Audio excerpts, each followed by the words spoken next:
Welcome to my Commerce Academy. Please like, comment, share and subscribe my channel. Thanks. বিসমিল্লাহির রহমানির রহিম। প্রিয় ছাত্রছাত্রী, আশা করি তোমরা ভালো আছো।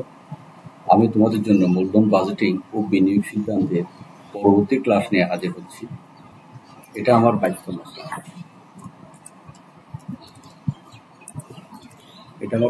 ক্লাস। ইতিমধ্যে আমি এটার উপরে 21টি ক্লাস নিয়েছি, সবগুলো ধারাবাহিক ক্লাস। অবশ্যই ক্লাস থেকে দেখে আসলে যে কোনো অঙ্ক সহজে তোমরা করতে পারবো। এগুলো নিয়ম ধরে আমার এই 18 পর্যন্ত 19 পর্যন্ত ভিডিওগুলো দেখলে তোমরা এই বইয়ের বা যে কোনো বইয়ের ফিনান্সের একাদশ শ্রেণীর সহজ অঙ্কগুলো করে ফেলতে পারবা, যে কোনো ইয়ার কোয়েশ্চেনের অঙ্কগুলো সলভ করতে পারবা। আমি আজকে একটা অঙ্ক তোমাদের চট্টগ্রাম বোর্ডের একটা অঙ্ক নিয়ে তোমাদের সামনে হাজির হচ্ছি, যেটা হচ্ছে চট্টগ্রাম বোর্ড 2021 সালে এসেছে অঙ্কটা। 2021 সালে এটা 36 নম্বর সমস্যা। এই অঙ্কের বোর্ডের অঙ্কটা নিয়ে চট্টগ্রাম বোর্ডের 21 সালের অঙ্কটা নিয়ে হাজির হয়েছি। আশা করি তোমরা আমার সাথে আছো। আমি কোয়েশ্চেনটা করা শুরু করতেছি। দেখো, হীরা কোম্পানির কর পরবর্তী নগদ প্রবাহ ও বিনিয়োগ নির্ভর। কর পরবর্তী নগদ প্রবাহ খুব খেয়াল করতে হবে, এই পয়েন্টগুলো গুরুত্বপূর্ণ। কর পরবর্তী নগদ আন্তঃপ্রবাহ দিয়েছে, সাথে সাথে বিনিয়োগও দিয়েছে, নিচে একসাথে দুটাই আছে। দেখো, এই যে বিনিয়োগের পরিমাণ 1,20,000 টাকা, আর কর পরবর্তী নগদ আন্তঃপ্রবাহ মানে কর বাদ দেওয়ার পর আন্তঃপ্রবাহ প্রথম বছর 30, দ্বিতীয় বছর 40, তৃতীয় বছর 35, চতুর্থ বছর 55 এবং পঞ্চম বছর হচ্ছে 25,000 টাকা। পাইলাম আমরা। কর হার হচ্ছে 30%, ট্যাক্সের রেট হচ্ছে 30% এবং বাট্টার হার হচ্ছে 10%। বাট্টা দিতে হবে 10%।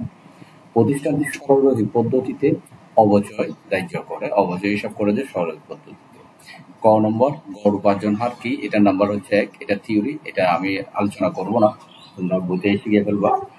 এবং খ নম্বর, বাটাকৃত নগদ প্রবাহ পদ্ধতি গতানুগতিক পদ্ধতি ব্যাখ্যা করো, এটাও আলোচনা করব না।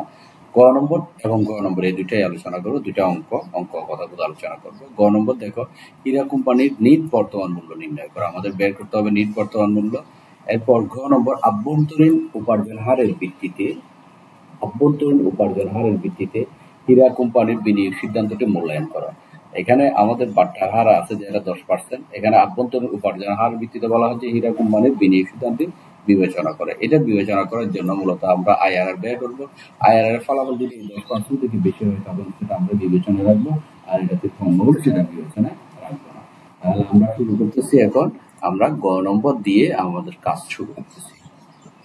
দেখো, তাহলে আমাদের প্রথম কাজ হচ্ছে যে হীরা কোম্পানির নিট বর্তমান মূল্য নির্ণয়। এই ক নম্বর, হীরা কোম্পানির নিট বর্তমান মূল্য নির্ণয় সমাধানের মধ্যে এটা আমরা এখন শুরু করব। কোয়েশ্চেন যেহেতু কর পরবর্তী নগদ আন্তঃপ্রবাহ দেওয়া আছে, তাহলে আমাদের কিছুই বের করতে হবে না, আমরা সরাসরি অঙ্ক করে ফেলবো। সূত্রে বসি অঙ্ক করে ফেলবো, যেহেতু কর বাদ দেওয়া আছে। এনপিভি বের করতেছি আমরা। এনপিভি হচ্ছে বের করার জন্য CF1 কে ভাগ করতে হবে 1 plus K whole to the power 1। CF2 কে, CF মানে আমরা জানি ক্যাশ, F মানে ফ্লো, নগদ আন্তঃপ্রবাহকে, কর পরবর্তী নগদ আন্তঃপ্রবাহ তৃতীয় বছরের ফলাফলকে 1 plus K whole to the power 2 দ্বারা ভাগ। CF3 কে 1 plus K whole to the power 3, CF4 কে 1 plus K whole to the power 4 plus CF5 কে 1 plus K whole to the power 5 দ্বারা ভাগ করে সবগুলো যোগ করতে হবে।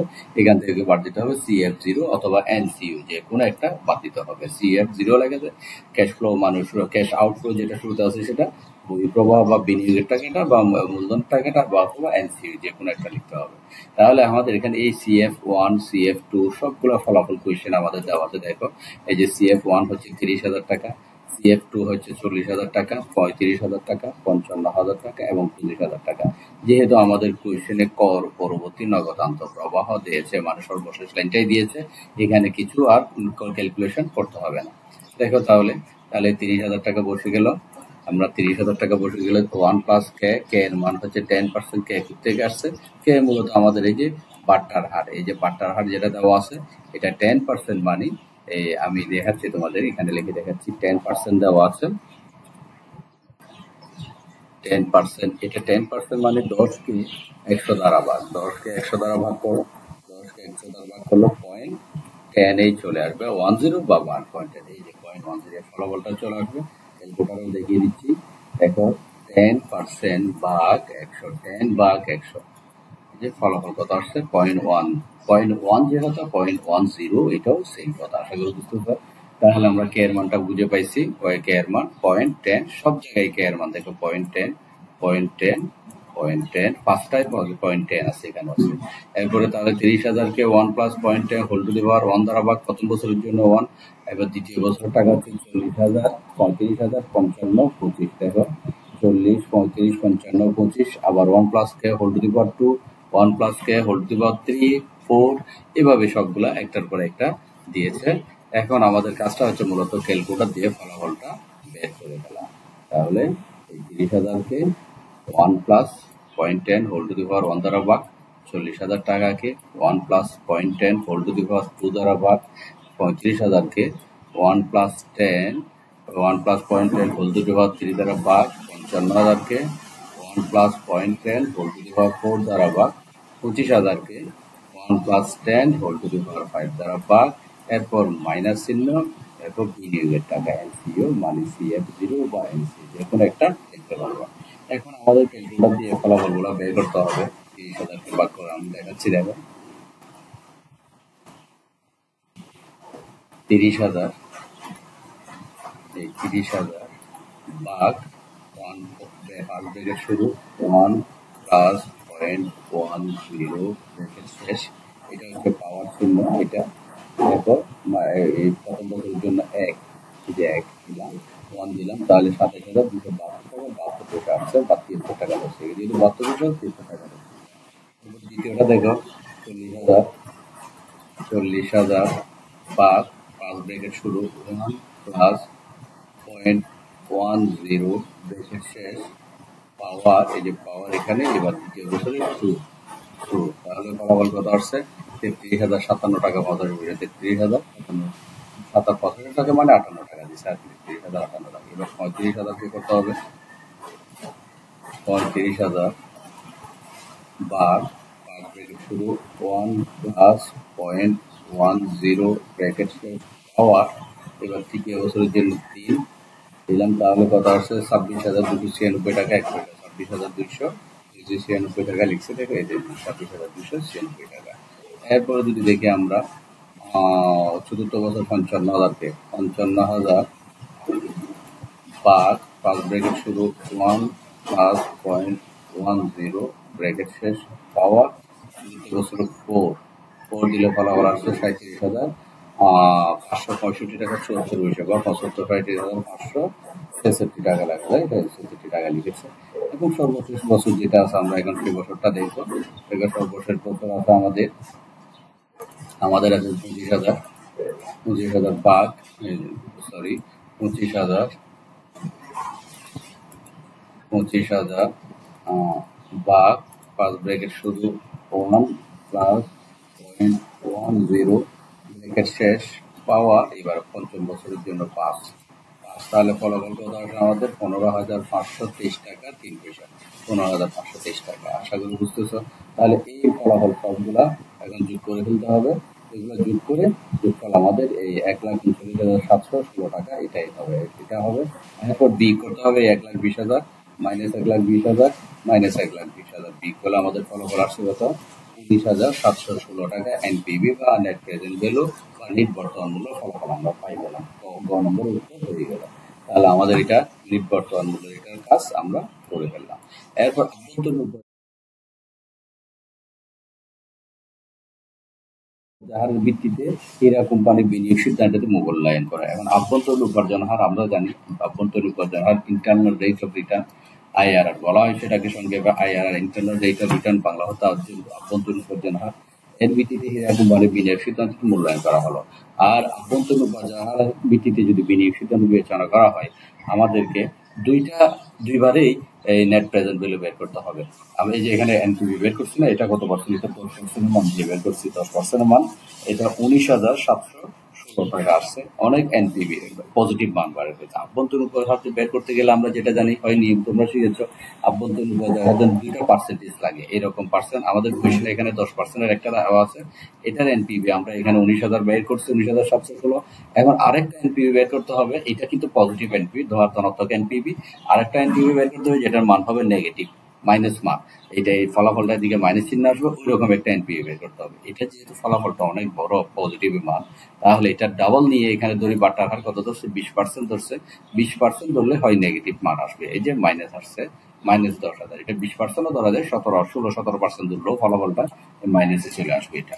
তাহলে এখানে 20% ধরছে, তুমি ইচ্ছে করলে 16% বা 17% ধরে কাজ করতে পারবা, এটা তো মাইনাস আসবে আশা করি। তাহলে এখন আমরা 2 নম্বরে 20% বাটার হার ধরে এখন আবার এনপিভি বের করবো। আভ্যন্তরীণ উপার্জন হারের জন্য দুটি এনপিভি লাগে, একটা যেহেতু আমরা প্রথম ফলাফলে বের করছি, এখন আমার দ্বিতীয় একটা 20% ধরে আরেকটা বের করবো। তাহলে এই 20% কোথেকে ধরবে, মূলত এটা ফলাফলের ভিত্তিতে সেটা ধরতে হয়। এটা আমি তোমাদের নিয়মে আভ্যন্তরীণ আয় হারের নিয়মে যে আলোচনা করছি ওখানে বিস্তারিত বলেছি। তারপরে এখানে একটু বলে দিচ্ছি, দুইটা বাট্টার হার একটা বাট্টার হার দ্বারা ফলাফল পজিটিভ হয়, যেটা আমার 10% দ্বারা পজিটিভ পাইছি। আরেকটা ফলাফল দ্বারা পজিটিভ নেগেটিভ করতে হবে। আর নেগেটিভ করতে গেলে ওই যে পার্সেন্ট দিয়ে আমরা পজিটিভ মান পাচ্ছি তার থেকে বাড়াতে হবে, তার থেকে 5, 6, 7, 8 এইরকম পার্সেন্ট আরো বাড়াই দিলে ফলাফলটা আসবে। এটা যেহেতু অনেক বড় মান, তাহলে 20% ধরছে, এটা মনে 16%, 17% ধরলেও ফলাফলটা নেগেটিভ আসবে। তাহলে এখন 20% যেহেতু ধরছে, এটা দিয়ে তোমাদের দেখাই দিই। অতএব হীরা কুপার নিট বর্তমান মূল্য হবে নির্ভর ব্যয় করতেছে দেখো 20% দিয়ে, শুধুমাত্র এখানে 0.10 এর জায়গায় 0.20 হবে, আর কিচ্ছুই না, সবগুলো সেম। দেখো এখানে এখানে সব পড়া ফলাফলেই আগের ফলাফলের মতো, আগের কোয়েশ্চেনের মতো, শুধুমাত্র পার্সেন্টেজটা চেঞ্জ হয়েছে। আজ এখানে যে 30,000 টাকা, এই দেখো 30,000 টাকা CF1 এর ক্ষেত্রেও 30,000 টাকা বরাবর আছে, দেখতেছো? তারপর এটা 40,000 টাকা, এটা CF2 এর ক্ষেত্রে 40,000 টাকা বরাবর এই গেছে। আগে দেখাই দিচ্ছি যেটা আগেরটার সাথে মিল, 35,000 টাকা, এই CF3 তে 35,000 টাকা হুবহু রয়ে গেল। তাও 55,000 টাকা, এখানে CF4ও 55,000 টাকা রয়ে গেল। তা 25,000 টাকা, এখানে CF5ও 25,000 টাকা রয়ে গেল। তাহলে সব হুবহু পাইছো। আর CF0 হচ্ছে যে CF0 মানে 1,20,000 টাকা, যেহেতু বিনিয়োগ 1,20,000, এটাও বরাবর ঠিক আছে। তাহলে পরিবর্তনটা হলো কি, পরিবর্তন হলো মূলত এই জায়গায়, এটা যেটা 10% ছিল এটা এখন 20%, 0.20 দিয়ে আমরা, যেহেতু এটা 20% বাট্টার হার কত ধরেছি, 20% ধরেছি। আর 20% মানে কি, 100কে 20 দ্বারা ভাগ করা, 100কে 20 দ্বারা ভাগ করা মানে 100 ভাগ 20 ভাগ 100, 20% মানে 20কে 100 দ্বারা ভাগ, 20 ভাগ 100, তাহলে কত আসে, তাহলে আসবে যে আমাদের 0.20 এই ফলাফলটা আসবে। আশা করি বুঝতেছ। তাহলে বুঝে গেলে এই পয়েন্ট মূলত 0.20 এই ফলাফলটাই আমাদের এখানে এখানে এখানে বসছে, এই জায়গায় বসছে। আশা করি বুঝে গেল বিষয়টা, আমরা বুঝলাম। তাহলে 1 + 0.20 পাওয়ার 1 হবে, আবার এদিকে 1 + 0.20 পাওয়ার 2, এরপর 1 + 0.20 পাওয়ার 3, 1 + 0.20 পাওয়ার 4, 1 + 0.20 পাওয়ার 5। সবগুলো ফলাফল বসে গেল। এখন ক্যালকুলেটর দিয়ে আমাদের ফলাফলটা বের করতে হবে। এগুলো একটু আগে আমি তোমাদের এইটাই দেখিয়েছি, ক্যালকুলেটর দিয়ে মানগুলো বের করে দেখাইছি, আর নতুন করে দেখাচ্ছি না। এখানে শুধু 0.10 জায়গায় 0.20 হবে। আশা করি তোমরা ক্যালকুলেটর দিয়ে এটা বের করে ফেলবা। তাহলে এই ফলাফলগুলো সবগুলা এগুলো বের হলে এই মানগুলো বের হবে। আর এগুলো যোগ করার পর যোগফল হচ্ছে 1,09,604, আর এদিকে বিনিয়োগ আছে 1,20,000। 1,20,000 বিয়োগ করো, তাহলে 1,09,604 থেকে 1,20,000 বিয়োগ করলে -10,349। এখানে মাইনাস সাইন আসছে, দেখো -10,396, এটা নেগেটিভ ফলাফল আসছে। যেহেতু নেগেটিভ ফলাফল আসছে, আর আমাদের মূলত IRR এর কাজ, আমরা এখন ফলাফলটা সূত্রের মাধ্যমে বের করে ফেলবো। দেখো তাহলে এই যে IRR এর সূত্র হচ্ছে যেটা, IRR এর সূত্র আমাদের এটা, IRR সমান A প্লাস সি ভাগ C minus D into B minus I, এটা হচ্ছে IRR এর সূত্র। তো এখানে এই সূত্রের মধ্যে যদি আমরা দেখি আমরা কি কি করব, আমরা এই সূত্রের মধ্যে মূলত আমি তোমাদের আগে দেখাচ্ছি। এই যে মানে হচ্ছে এখানে নিম্ন বাট্টার হার নিম্নটা কত পার্সেন্ট, 10%। নিম্ন বাট্টার হার মানে এই যে আমরা 10% দিয়ে যেটা করছিলাম প্রথম প্রশ্নে, যেটা ছিল 10% এর মান, এটা হচ্ছে নিম্ন বাট্টার হার, বাট্টার হার ছোটটা, এটা হচ্ছে নিম্ন বাট্টার হার। তাহলে এটা বসলো বি মানে উচ্চ বাট্টার হার। উচ্চ বাট্টার হার মানে আমরা কত ধরছি, পরে বাট্টার হার 20%, এটা বি উচ্চ বাট্টার হার 20%, এটা বয়ে গেল। সি হচ্ছে নিম্ন বাট্টার হারের এনপিভি। নিম্ন বাট্টার হার মানে হচ্ছে 10% এনপিভি যেটা বের করছে, এই যে এনপিভি, এটা হচ্ছে যে সি, এই যে 19,716, এটা বাইরে গেল। এরপরে ডি হচ্ছে উচ্চ বাট্টার হারের এনপিভি বা নেট প্রেজেন্ট ভ্যালু, এই যে উচ্চ বাট্টার হারে এটা বের করছি 10,396, এটা বসে গেল -10,396। এখন মূলত সূত্রের মানগুলো বসাই দাও, বা বরগুলো বসাই দিলে আমাদের ফলাফলটা হয়ে যাবে এবং অঙ্কটাও শেষ হয়ে যাবে। দেখো তাহলে এর মান আমরা পাইছি কত 10%। এই যে 10%, 10% বসে গেল। তারপর প্লাস প্লাস সির মান হচ্ছে দেখি সির নিম্নবারটার হার 19,716 সির মান বসে গেল 19,716 এখানে বসে গেল। আবার এখানেও সির মান, এখানে যেহেতু সি আছে এখানেও সির মান 19,716 বসে গেল। এরপর মাইনাস ডির মান হচ্ছে উচ্চ বাট্টা হারের, এই যে ডি উচ্চ বাট্টা হারের এনপিভি যেটা -10,396। এই যে মাইনাস সূত্রের মাইনাস এ মাইনাস এখানে বসছে, আবার এই যে মাইনাস যেটা আমাদের অঙ্কের ফলাফলের -10,396 এটা বসলো ইন্টু বি মাইনাস এ। বি হচ্ছে যে কি আমাদের উচ্চ বাট্টার হার 10%, এ হচ্ছে যে নিম্ন বাট্টার হার 20%। এটা 20 এটা 10, তাহলে বি 20 থেকে 10% বাদ, এই ফলাফল। এরপর এখন আসে 10% হুবহু বসে গেল। তারপর আমরা এই 19,716 এটাকে মানে এই যে 19,716 এটা মাইনাসে মাইনাসে প্লাস হবে, প্লাস 10,396। তাহলে 19,716 সাথে আমি ক্যালকুলেটর দিয়ে দেখাচ্ছি তোমাদের, এটা দুইটা যোগ করে এই 19,716 কে নিচের যোগফল দিয়ে ভাগ করলে ফলাফল এটা আসবে 10.6764 এটা আসবে। আর এখানে 20% থেকে 10% বাদ দিলে 10 আসবে, 10% আর এদিকে গুণ চিহ্ন আছে, তাহলে এটার সাথে এটা গুণ করে আর 10% হচ্ছে যোগ হবে। যোগ হলে আমাদের এই যে কত আসছে, এটার সাথে এটা গুণ করলে আসছে 6.54, এদিকে আছে 10, তাহলে যোগ করলে 16.54% বের হয়ে গেল।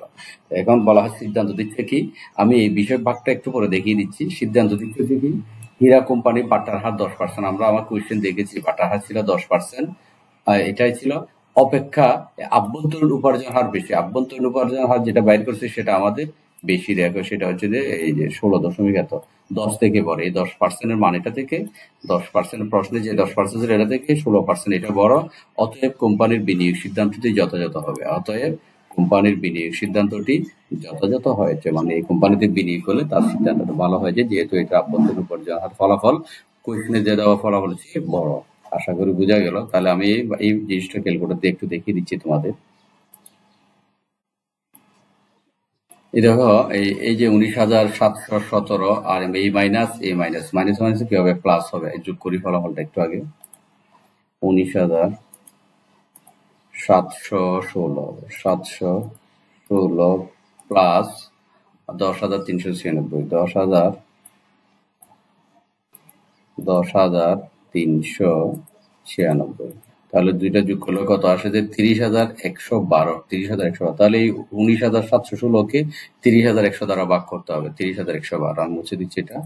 30,112 মনে রাখবো, এটা 19,716 ভাগ 30,112, তার ফলাফল কত আসছে এই 6.654, এই যে 6.654। এরপর ইন্টু 10, এরপর হবে গুণ 10 ইন্টু 10 মারলে আমাদের ফলাফল করা আসছে 6.547। 6.547 এটা চলে আসছে, দুই সংখ্যা রাখছে, এরপর 10 যোগ করে দাও, আমাদের 16 এই ফলাফলটা চলে আসবে, 5 ফলাফলটা চলে আসবে। আশা করি বুঝেছো, এই অঙ্কটা প্র্যাকটিস করে ফেলবা। ওকে, ভালো থাকো, আল্লাহ হাফেজ। এই বেতন দিও।